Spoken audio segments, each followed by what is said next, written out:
Talk a little bit about the facility, what we have here, and what we're going to do while we're within this area. Since it is locked off and you don't get to come in here, this is kind of an opportunity to take it in and better understand what the Marine Corps does out here. Is this the first group that you brought out here, or have you had other civilians out here? In this capacity, this is the first group I have brought out here. And it's changed in the last 4 months. So we're your guinea pigs. To some extent. But we're not going to human sacrifice anybody. Oh, darn. I guess Chris is coming back. Darn it! It's a non-live fire facility used for both aviation and ground training.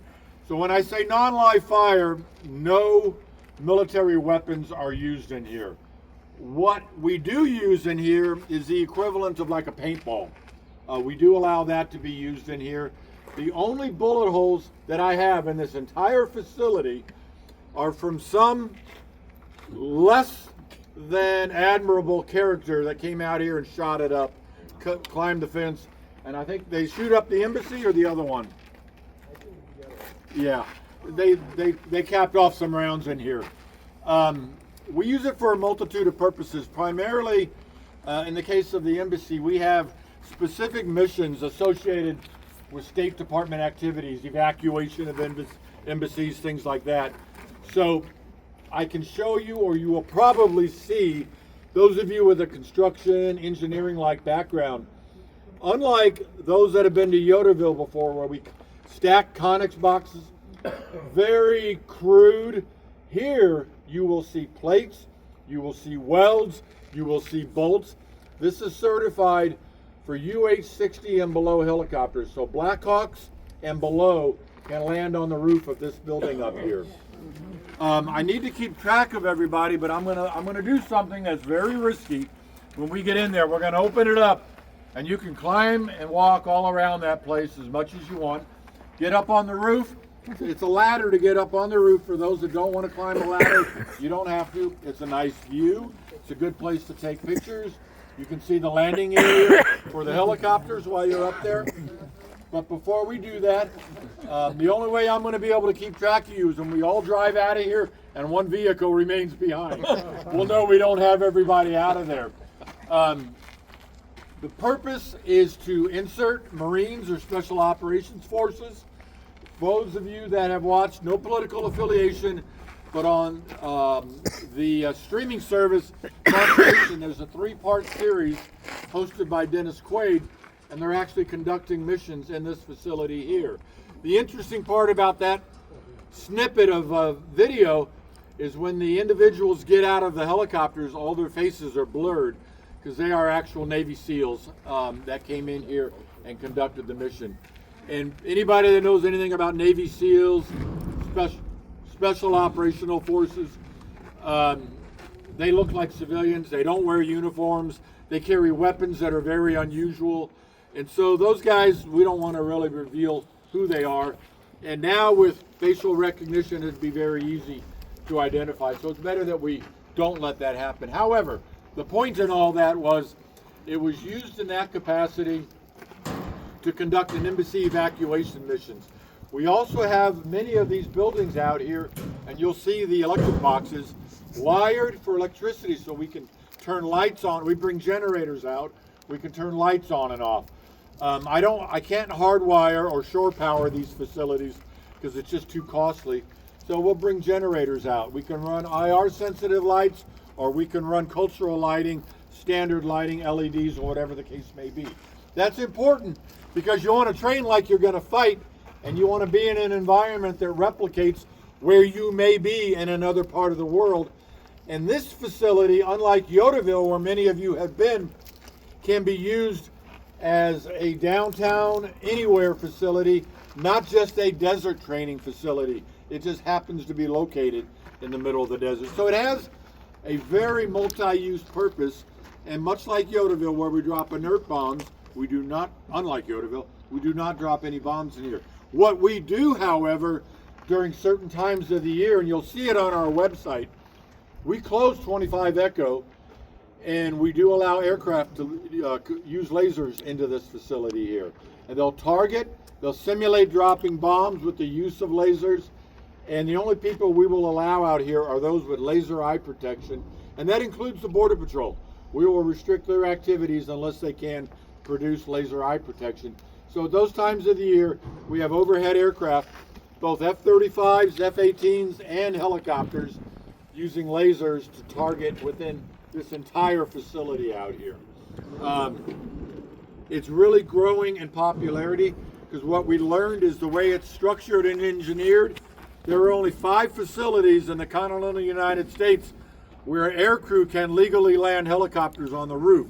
Now, having flown fixed-wing aircraft, I know that aircrew don't always do what they're supposed to do. They land on top of other things that aren't always authorized.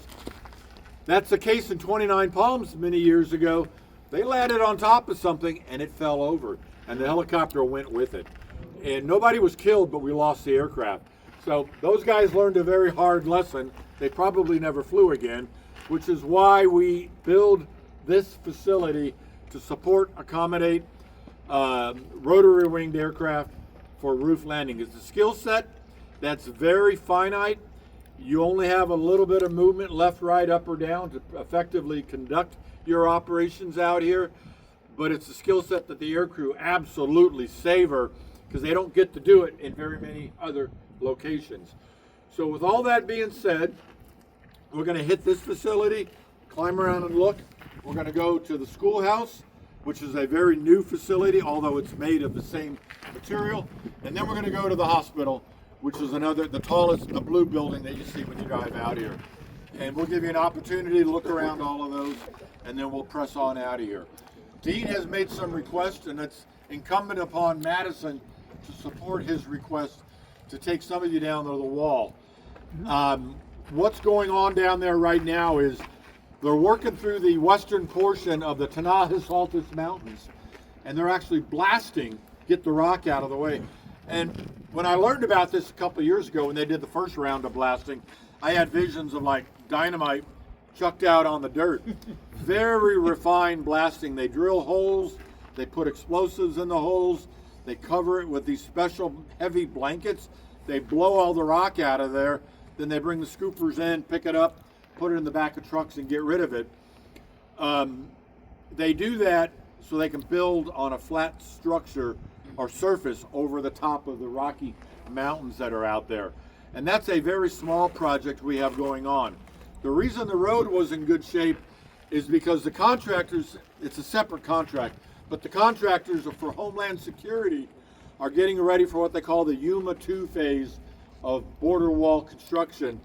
And they are going to blast through the rest of the Tanajos Altos Mountains. And it's going to be a major undertaking, and there will be a lot of tractor trailers driving up and down 25 Echo. And so the road needed to be shored up for that.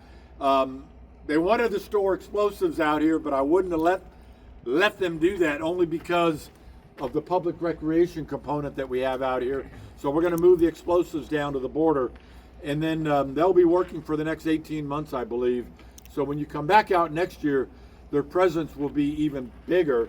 They're just getting started on that project, and it's going to take at least 18 months, as I understand it, to complete it. It's going to be high speed, 60 mile an hour, which I don't approve of. Where's Madison? She needs to go out there and write some tickets to control those guys. But they're going to be hauling tail up and down the 25 Echo, bringing panels of wall down there in addition to blowing through the mountains. So that's why the road's in good shape. And to be completely honest with you, I'm going to take my Marine guest out that way today just because it's a little smoother ride than coming through Cipriano Pass. Dean, I will let you coordinate the latter phase of this movement with Madison, since I will not be involved with that portion. So I'll leave that to you. All that being said, Nigel has opened up the building. Before you go inside, be careful because there's a lot of sharp ends in there. It's raw cut metal. So be careful while you're in there. If you get a window or two open, which we have a window or two open, you got enough light to see. You're more than welcome to cruise that building as much as you want. We'll drop down the ladder. Is it drop down? Don't worry about it. We'll get it when we get there. We'll pull the ladder down and we can climb up on the roof if we want. I think there's one on both sides, right? Yeah. You can get up on the roof, nice view, take some pictures, and then you'll get a big yell from me in about 20 minutes or so, 30 minutes. We'll get out of here and move on to the next structure. Any questions from anybody? You said something about if we go to the wall, the gas might be a concern. Yeah, if you just wanted to go straight to the wall and then back out, probably not. But if you do any movement along the wall and back, now you start to stretch your legs out a little bit more. And I don't know. The problem is once you get in, for those of you that have been down there with me, once you get in between the two barricades, sometimes they don't have an opening for a ways. So you're either going to have to turn around and come back or go to the one that's open out to the west, then come back on the north side of the wall. They don't tell me which ones are open, so I don't know. But I think we do need to check the blasting schedule because we do close the roads off when they're blasting down there. And I looked at it, but I didn't pay that much attention to what time they were doing it today. So that might, if that road is closed for blasting, we will not impede contractor operations out there. So what we'll do, Madison, is, where are you? We'll get a hold of leg iron and probably roll to range management and have Gordo come up and tell us what time they're blasting. If you want to take them. That's on you. I really put you on the spot, didn't I? She's very accommodating. Do you have anything with your children or your family that needs to be done later this morning, early afternoon? Just doing yard work. Okay, you can pass on yard work if you want to take them down there. All that being said, if no follow-on questions, you're cleared hot to go explore and take a look around. Are you